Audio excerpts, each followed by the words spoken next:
ایک شکاری کے جال میں کوا اور کبوتر دونوں پھنس گئے. کوا بھی رو رہا اور کبوتر بھی رو رہا ہے. تو کوے نے غصے میں کبوتر سے کہا چپ, گڑرگو کرتے کرتے دماغ خراب کر دیا. کبوتر بولا کوے سے تو بھی تو کاؤں کاؤں کاؤں کاؤں کر رہا ہے. تو کوا بولا میں تو اس لیے رو رہا ہوں شکاری ہمیں کاٹ کے نہ کھا جائے. تو کبوتر بولا ابے تو کیوں رو رہا ہے, تجھ سے زیادہ پریشان تو ہم ہیں. ارے میں تو حلال ہوں, یہ شکاری مجھے جال سے نکالے گا اور کاٹے گا اور کھا جائے گا, مجھے تو کٹنا ہی کٹنا ہے, تو کیوں رو رہا ہے کمینے, تو کیوں کاؤں کاؤں کاؤں کر کے مجھے پریشان کر رہا ہے. تو کوا بولا تم زیادہ پریشان نہیں ہو, میں تم سے زیادہ پریشان ہوں, تمہیں تو کٹنا ہی کٹنا ہے, تمہیں تو کنفرم ہے, لیکن ہم تم سے بھی زیادہ پریشان ہیں. کہا کیوں, تم تو حرام ہو. کبوتر نے کہا ارے حرام تو ہیں, لیکن یہ جال جس میں ہم پھنسے ہیں یہ کسی جاہل کا نہیں ہے, جس جال میں ہم پھنسے یہ مولوی کا جال ہے. تو کبوتر نے کہا مولوی کا جال ہے تو کیا ہوا. کبوتر نے کہا اس مولوی کا کوئی بھروسہ نہیں, کب حلال کا فتویٰ دے کے ہم کو بھی کاٹ کے کھا جائے, میری جان تم سے بھی زیادہ اٹکی ہوئی ہے. کہ ایک عورت بیچاری تھی, اس نے 3 پیروں کی دعوت کی, وہ ان کی بڑی مرید تھی, 3 پیروں کی دعوت کی اور اس نے کھچڑی پکائی. دیکھیں ان مولویوں کو کھچڑی پسند ہے کہ نہیں ہے. 3 پیروں کی دعوت کی, کھچڑی پکائی اور کھچڑی میں گھی ڈال دیا بہت سا. کھچڑی گرم تھی, گھی پگھل گیا. ایک تو کھچڑی دیکھ کے مولویوں کا پیٹ بھر گیا. اب دوبارہ جب گھی دیکھا تو اس نے سوچا چلو گھی تو پڑا ہوا ہے, کم سے کم ایک سوچتا یہ گھی میرے پاس آ جائے, دوسرا مولوی سوچنے لگا میرے پاس آ جائے, تیسرا سوچتا میرے پاس آ جائے. تو مولویوں کے پاس تو بڑے تکڑم ہیں. ایک مولوی نے انگلی ڈال دی اس میں کھچڑی میں اور لائن بنا دی ایسے,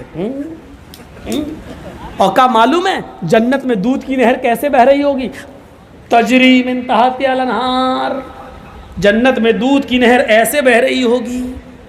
اب جب گڈھا بن گیا تو سارا گھی بہتا ہوا اس کے پاس چلا آیا.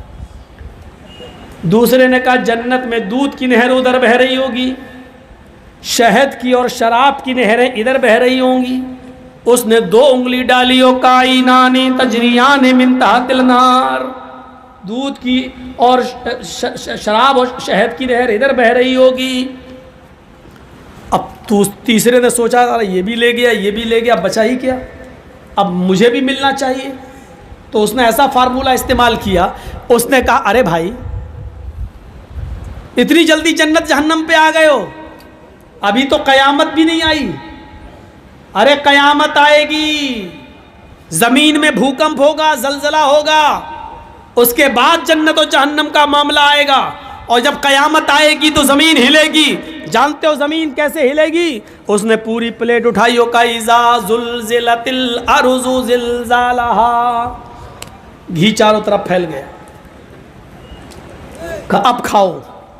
اس لیے مولوی ہارتا نہیں ہے, بہت سے راستے ہوتے ہیں اس کے پاس, بہت سے راستے. اللہ کے نبی نے فرمایا جب بچہ ماں کے پیٹ سے پیدا ہو, لڑکا ہے اور لڑکی 2 ہی ہوتا ہے, لڑکا یا لڑکی, اگر بچہ پیشاب کر دے تو بچے کے لڑکے کے پیشاب کی جگہ پر پانی کا چھینٹا مارا جائے گا, لیکن لڑکی اگر آپ کے بیڈ پر یا بستر پر یا کپڑے پر پیشاب کر دے تو لڑکی کے پیشاب کو دھویا جائے گا. لڑکے کے پیشاب پر چھینٹے مارے جائیں اور لڑکی کا پیشاب دھویا جائے, ایسا کیوں ہے؟ اب آپ اس کے پیچھے پڑ جائیں گے تو آپ اپنی عقل سے اتنا کام لینا چاہتے جو آپ کی عقل کے دائرے میں نہیں ہے. اللہ کے نبی نے فرمایا جب موزوں پر مسح کرو تو اس کے اوپر کے حصے پر مسح کرو, جبکہ عقل یہ کہتی ہے کہ گندگی نیچے لگتی ہے, آپ زمین پر چلیں گے تو مٹی یا ناپاکی نیچے لگے گی, تو قاعدے سے مسح نیچے کرنا چاہیے, ایسے ایسے پانی لے کے ایسے, تاکہ نیچے کا حصہ پاک ہو جائے. لیکن اللہ کے رسول نے نیچے نہیں بلکہ اوپر مسح کرنے کا حکم دیا ہے, اوپر. عقل کہتی ہے نیچے, لیکن ہمیں اوپر کرنا ہے. ایسا کیوں حکم دیا؟ یہ آپ جو چیز سوچ رہے ہو وہ آپ عقل سے اس کے دائرے سے زیادہ کام لے رہے ہو جو آپ کی عقل کا دائرہ نہیں ہے. اگر دنیا میں 2 ہی ہر آدمی کے عقل پر آدمی چلنے لگے تو معاف کیجئے گا, آپ کی عقل کچھ اور کہے گی اور میری عقل کچھ اور کہے گی, اور اسی عقل کا لوگوں نے ناجائز فائدہ اٹھایا. آپ دیکھ لیجئے برطانیہ میں اور امریکہ میں انہوں نے کہا اس میں عقلی طور پر کوئی برائی نظر نہیں آتی کہ لڑکے لڑکوں کے ساتھ ریلیشن شپ میں رہیں اور لڑکیاں لڑکیوں کے ساتھ ریلیشن شپ میں رہیں. برطانیہ اور امریکہ میں باقاعدہ لڑکے لڑکوں کے ساتھ شادی کر کے رہ رہے ہیں اور لڑکیاں لڑکیوں کے ساتھ شادی کر کے رہ رہی ہیں باقاعدہ. انہوں نے کہا اس میں عقلی طور پر کیا برائی؟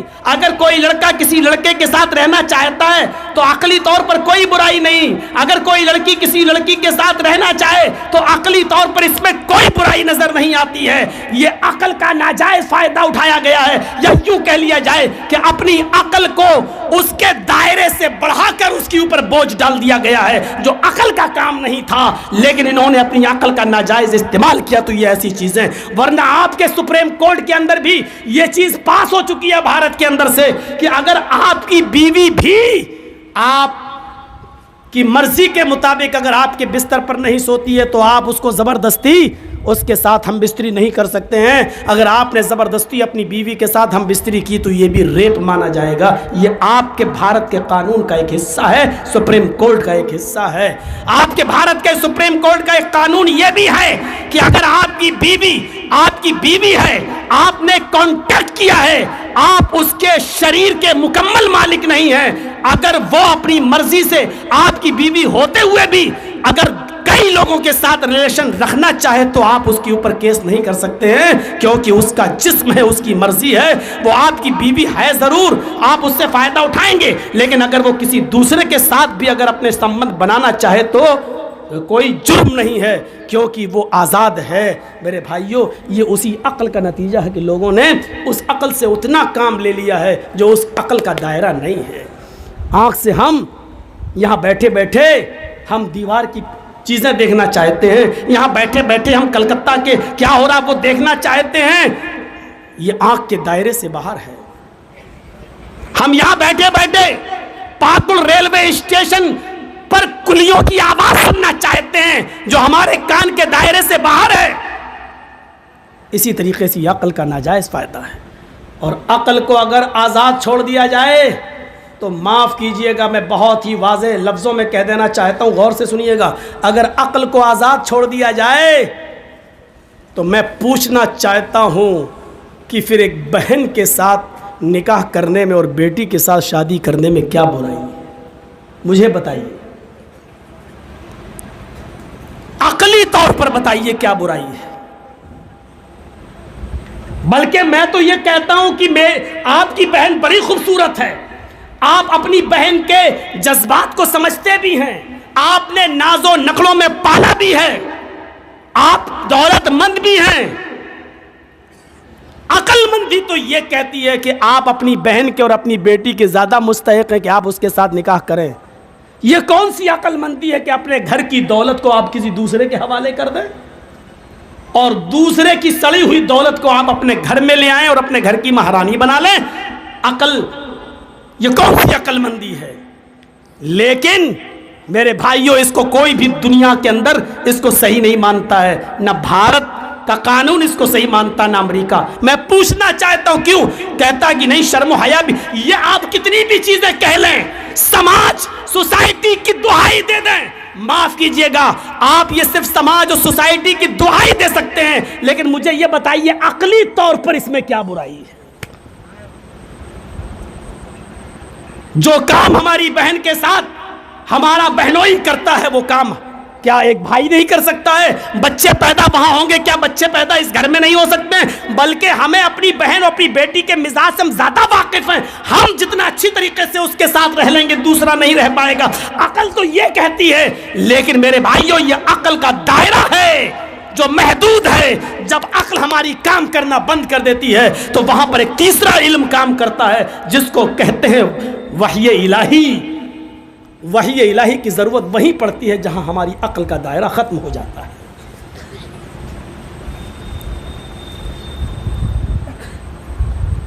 میرے بھائیوں، اس بات کو سمجھنے کی کوشش کریے. آپ ہم جو چیز سوچیں ضروری نہیں کہ وہ سچ ہو، اس لیے عقل کا ناجائز استعمال کرنا چھوڑ دیجیے. یہ شریعت نے بتایا ہے کہ بہن کے ساتھ رشتہ تم نہیں کر سکتے ہو،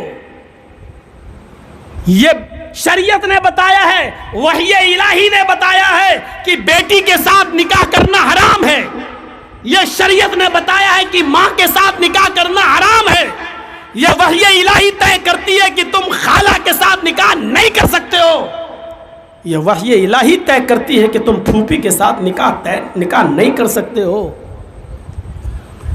عقلی طور پر کوئی برائی نہیں ہے، لیکن عقل کا ایک دائرہ ہے، اور جہاں عقل کا دائرہ ختم ہو جاتا ہے وہیں پر پھر ایک تیسرا علم کام آتا ہے، اور اس علم کا نام ہے وحی الہی۔ اس لیے اس دنیا کو ایک تیسرے علم کی ضرورت ہے، وحی الہی کی۔